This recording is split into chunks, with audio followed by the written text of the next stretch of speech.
I've always loved the magic of Christmas, the lights, the warmth, the joy, but this year, something drew me to the shadows instead. I found myself standing in front of abandoned halls and haunted mansions, wondering what it would feel like to spend a Christmas night surrounded by history, mystery, and spirits that never left. My heart raced as I imagined footsteps echoing behind me, cold drafts brushing past, and whispers I couldn't understand.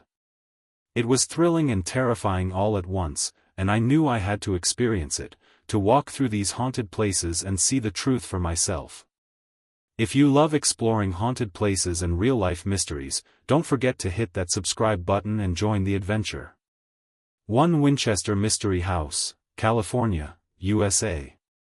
I remember the first time I stepped into the Winchester Mystery House in San Jose. The massive gates opened slowly, and I felt a chill run down my spine as I looked up at the countless windows and towers that seemed to stretch endlessly. Even in broad daylight, the house felt alive, like it was watching me, waiting for me to take the first step inside. I took a deep breath, trying to shake off the uneasy feeling, but something about the air felt heavy, almost as if it carried whispers of the past. As I walked through the front door, the grandeur of the mansion hit me. The walls were covered in intricate woodwork, the chandeliers glittered faintly, and the long hallways twisted in ways that made it hard to tell which way I had come. I could feel my heartbeat quicken as I realized that some of the stairs led to ceilings or nowhere at all. It was confusing, yet mesmerizing, and I couldn't help but wonder what drove Sarah Winchester to build such a labyrinth. I passed through rooms that were dark and cold, despite the warm sun outside. Every step echoed eerily, and I could almost hear faint whispers, like voices from another time, brushing past me in the hallways. I tried to convince myself it was just the wind, but the feeling of being watched never left. Some rooms had doors that opened into walls, and I found myself constantly checking corners, expecting to see shadows moving where they shouldn't. At one point, I stood in the grand ballroom, alone, and felt an overwhelming sense of sadness and loss. I thought about the stories I had read. Sarah Winchester believed she was haunted by the spirits of those killed by Winchester rifles, and she built this house endlessly to appease them. In that moment, I felt connected to her sorrow, almost like the house itself was crying quietly. By the time I left, the sun was dipping below the horizon, casting long shadows across the twisted architecture. I couldn't shake the feeling that the house had left a mark on me, something subtle but permanent. Walking back to the gates, I turned for one last glance, and for a split second, I thought I saw a shadow move in one of the upstairs windows, even though the house was supposed to be empty. My heart raced, and I smiled nervously, knowing I had just touched a piece of history haunted by real human emotion, loss, and obsession. 2 Eastern State Penitentiary, Pennsylvania, USA. The moment I walked through the massive iron gates of Eastern State Penitentiary, a strange mix of awe and fear hit me. The sun was just beginning to set, casting long shadows across the worn cobblestone paths, and the walls of the prison loomed above me like silent, watchful giants. I could feel the history pressing down, almost as if the building itself was breathing. Every footstep I took echoed in the empty corridors, reminding me that this place was built to isolate, to punish, and to haunt. As I entered cell block 12, the chill in the air grew stronger, and I shivered, even though it wasn't particularly cold outside. Each cell was small and dark, with rusted doors that still creaked if you nudged them. I imagined the men who had spent decades in these cramped spaces, cut off from the world, and it made my stomach turn. The silence was heavy, broken only by the distant drip of water somewhere in the shadows. I kept thinking I saw movement out of the corner of my eye, but when I turned, there was nothing but the cold stone walls staring back. I moved deeper into the prison, and a strange feeling of being watched settled over me.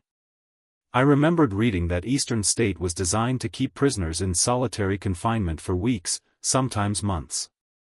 As I ran my hand along the rough brick walls, I could almost feel the desperation that had soaked into the very stones. At one point, I paused in the central rotunda, looking up at the skylight, and I felt a pang of loneliness so intense it made my chest tighten. How must it have felt to live in a place designed to crush your spirit, where every echo reminded you of your isolation. As the last rays of sunlight disappeared, the corridors seemed to grow darker and colder. Shadows stretched unnaturally, and I could swear I heard faint whispers, though I was alone. My heart raced as I quickened my pace, trying to shake the feeling that the walls themselves were alive, watching me. When I finally exited the prison, I felt both relieved and unsettled. Even as I walked away, I couldn't stop glancing back, convinced that Eastern State had left a piece of its haunted soul with me.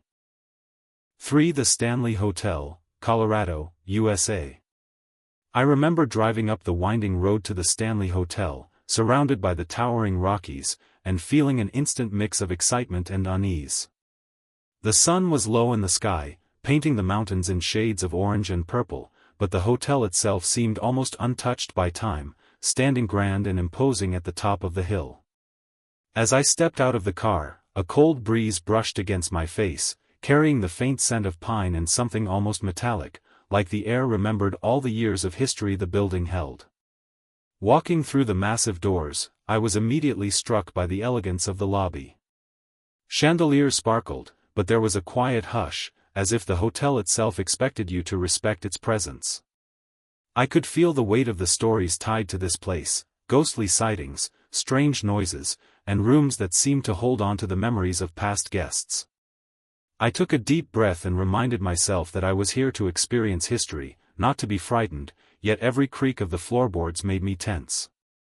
As I explored the corridors, I couldn't shake the feeling that someone, or something, was following me. My footsteps echoed too loudly, and occasionally, I thought I heard faint whispers or the soft sound of a door closing behind me. One room had an old piano, keys yellowed with age, and I could almost imagine it playing by itself in the dead of night. The more I walked, the more I felt a strange combination of awe and unease, as though the hotel held countless secrets and was silently daring me to uncover them. When I reached the top floor, looking out the windows at the darkening mountains, I felt a shiver run through me. The Stanley was beautiful, yes, but there was a lingering presence that made it impossible to ignore the stories I had read, of guests waking to see shadows, or staff hearing footsteps when the hall was empty. I could feel the thrill of being somewhere alive with history, and yet haunted by it. Leaving the hotel later that evening, I glanced back at the glowing windows and felt as if the building itself was watching me, holding its mysteries tight, making sure I knew that some stories here were meant to stay with you long after you've left.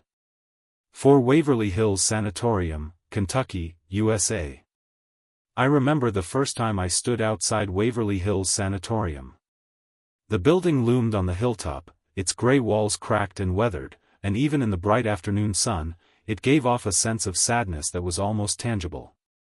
I felt a knot in my stomach as I walked up the long driveway, hearing only the crunch of gravel beneath my shoes.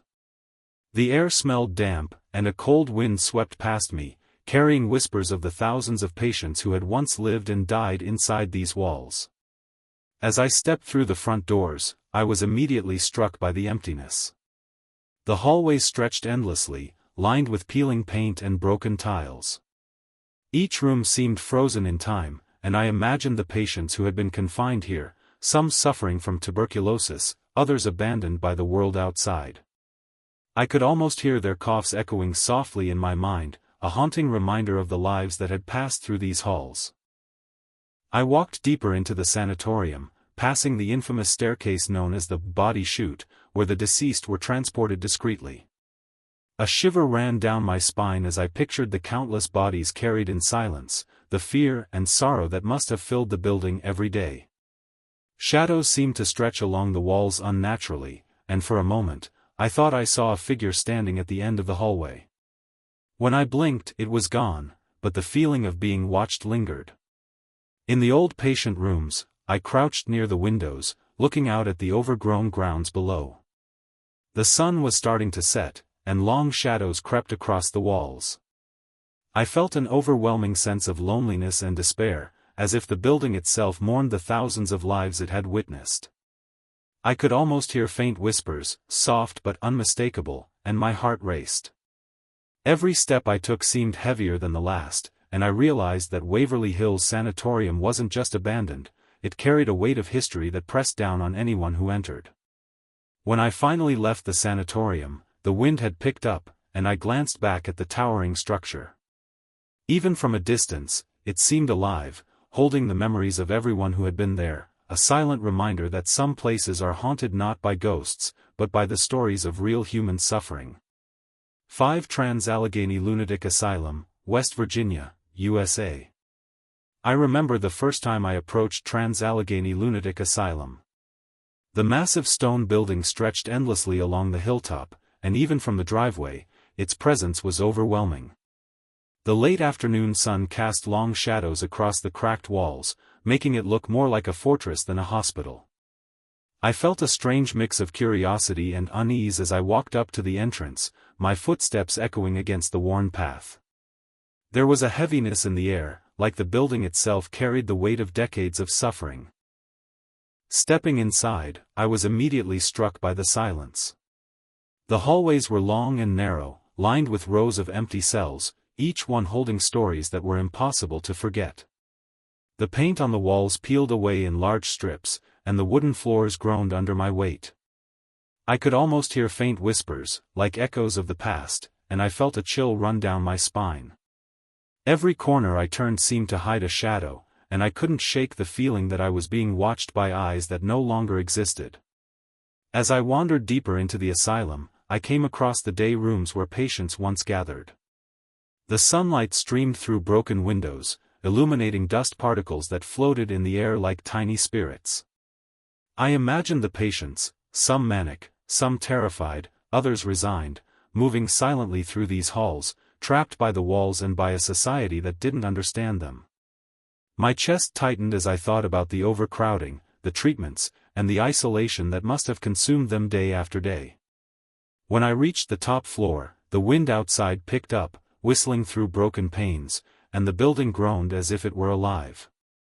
I paused near a window, looking down at the overgrown courtyard, and felt an overwhelming sense of sadness. The asylum was abandoned, yet it carried every story, every scream, every tear within its walls. I realized that the true haunting wasn't just ghosts, it was the memory of real human suffering that lingered in the very stones. By the time I walked back to the gates, the sun had fully set, and the asylum loomed behind me like a silent sentinel. I couldn't stop looking over my shoulder, convinced that Trans-Allegheny was still alive in its own way, holding on to the souls and stories of everyone who had ever passed through its doors.